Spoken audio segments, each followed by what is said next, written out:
all fruit is bad. Fruit has sugar and that's bad. And I'm like, are you kidding me? No. We need to get a proper vlogging camera. Oops. Not really sure, but my brain tells me I've been here. Okay guys, so today we are talking about fitness myths that need to die. Things that need to not be a thing anymore in the fitness world. So we're gonna get ready and we're gonna chat about these things.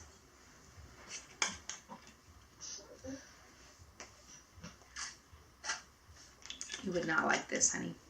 Alright, so the first fitness myth that needs to just go away is the idea that you can target fat loss. What I mean by this is the idea that you can do a certain exercise to a certain part of your body and that part of your body will automatically lose fat. So completely false. You cannot decide where your body is going to lose fat. Your body decides where you're going to lose fat, and that is just really comes down to genetics. I think I have something in my teeth. Yeah. Okay. That just comes down to genetics. You cannot spot reduce fat. So what happens when you start losing weight is your body starts losing fat globally, and it loses it from everywhere. So not just one area. You cannot say, well, I'm going to do these ab exercises and then I'm going to have a six-pack. It just does not work like that. The number one thing that is going to determine your fat loss is your nutrition. Is your nutrition. If your macros are off, you're not going to be able to lose fat. You're not going to be able to lose fat the way that you want to.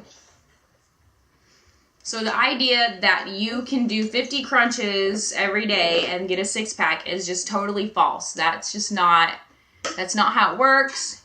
I'm sorry to burst your bubble, but people who perpetuate this really get on my nerves because you can't spot reduce fat. So any exercise that you do isn't going to automatically make fat go away. Yes, it's important to do the exercises to strengthen the muscles so that when you do lose the fat, you have definition.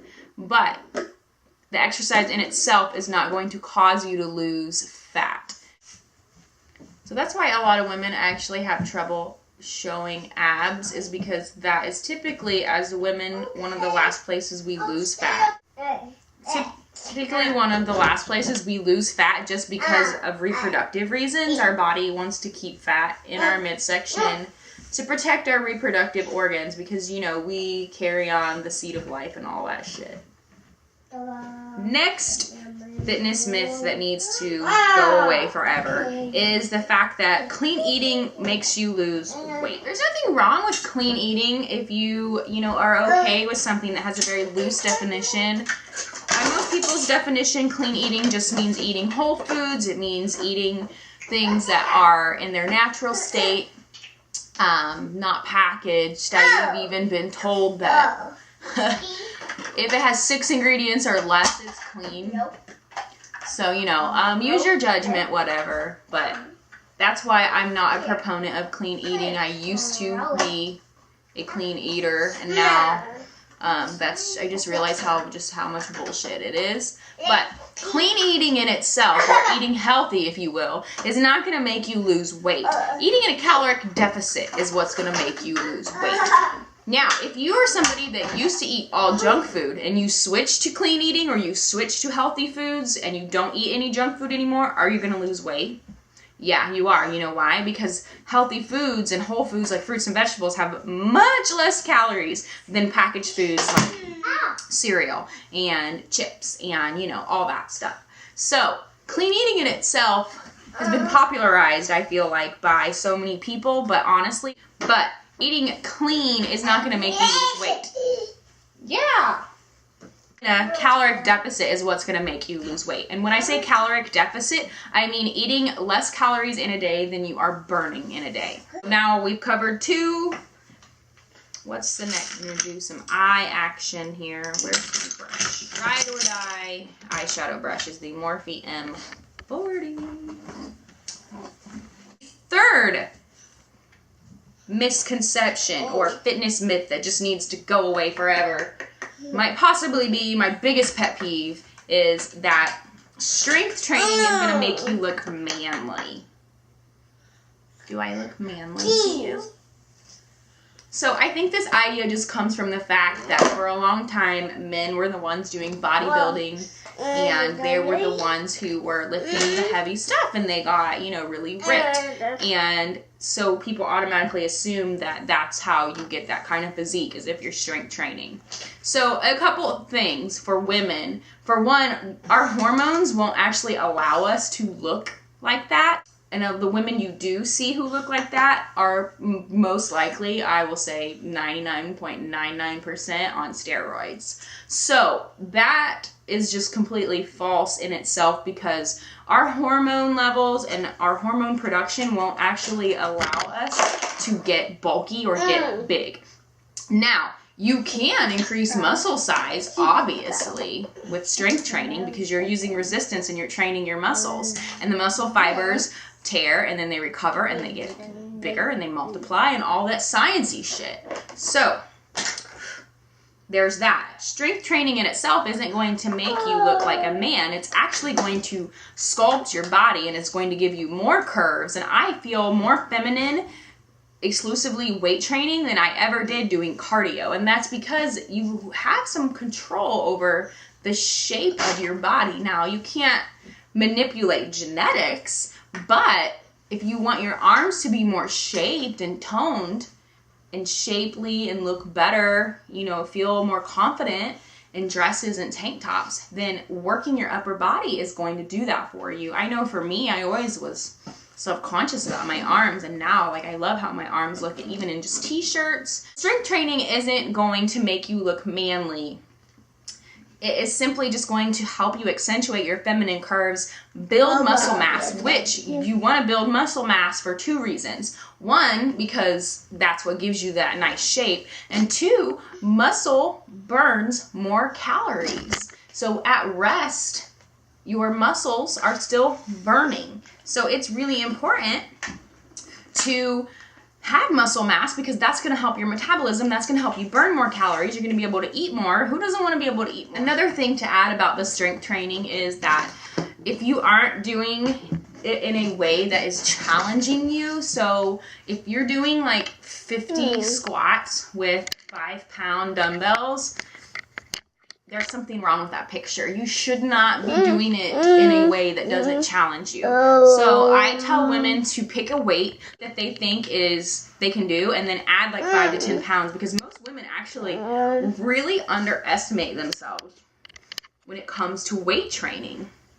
And if you're at a gym where, you know, they have the Olympic bar, the free squat rack, just use the bar. Or if you're not ready for the bar yet, pick up some dumbbells, play around with what works, what's heavy, what's challenging, and then you want to try to do like 3 sets between like 10 and 15 reps. And if at 15 reps you feel like you could keep going, then you need to go heavier. But you do need to challenge yourself, because when you see, I hate seeing women slinging around 3-pound dumbbells. Like, that's not going to help you. You need to be able to challenge yourself and go harder than what you think you can. He's sticking to my Pinky? Huh? Is that what you said? He pooped. Yeah? Okay, well, we better hurry up then. Found my lip exfoliator. I'm so excited. Yeah, Jack, I'm excited about my lip exfoliator. Alright, so the last myth, and the #1 fitness myth that needs to just go away forever, the #1 fitness myth that needs to die, is that sugar or carbs are bad, or they make you fat. Okay. Sugar and carbs are not inherently bad for you, and in moderation you can have just about anything, except, you know, something like cocaine, but that's another topic.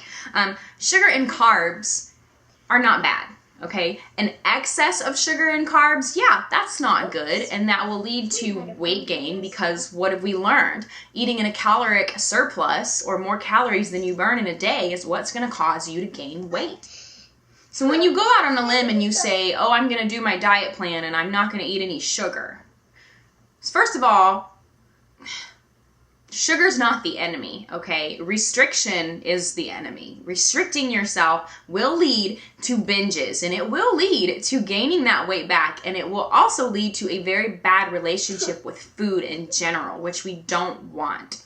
Okay, so when you say, I'm not going to have any sugar or I'm not going to have any carbs, completely eliminating anything from your diet is a bad idea because your body does need those things. It just doesn't need as much of them. It doesn't need 1,000 calories every single day from sugary foods. It needs quality nutrition. Now, if you want to have a candy bar or you want to have carbs, that's fine, but it needs to be within your macros, which is what I teach my clients. I get really frustrated when I have women come to me and they're like, I need help losing weight, this is what I'm doing, and they tell me they're eating like a very minimal amount of sugar, very minimal amount of carbohydrates, and then they're binging, and that's their issue. And the issue isn't, it's not that you need help with the binges, you need help figuring out, for one, what your macros are. Because if you are only eating a very small amount of carbohydrates every day, your body is in starvation mode, okay? Your body thinks that it is starving, and so it's gonna, number one, it's gonna store all the fat that it can, and it's going to stop your body from having an efficient metabolism. It's gonna slow your metabolism down so you don't burn as much, okay? And it's gonna hold on to everything that it can for life because it thinks you're starving. So one of the biggest things that I have to overcome with my clients, and that I found when I first came to macro tracking and flexible nutrition, was actually allowing myself to have the proper amount of carbohydrates that I actually needed.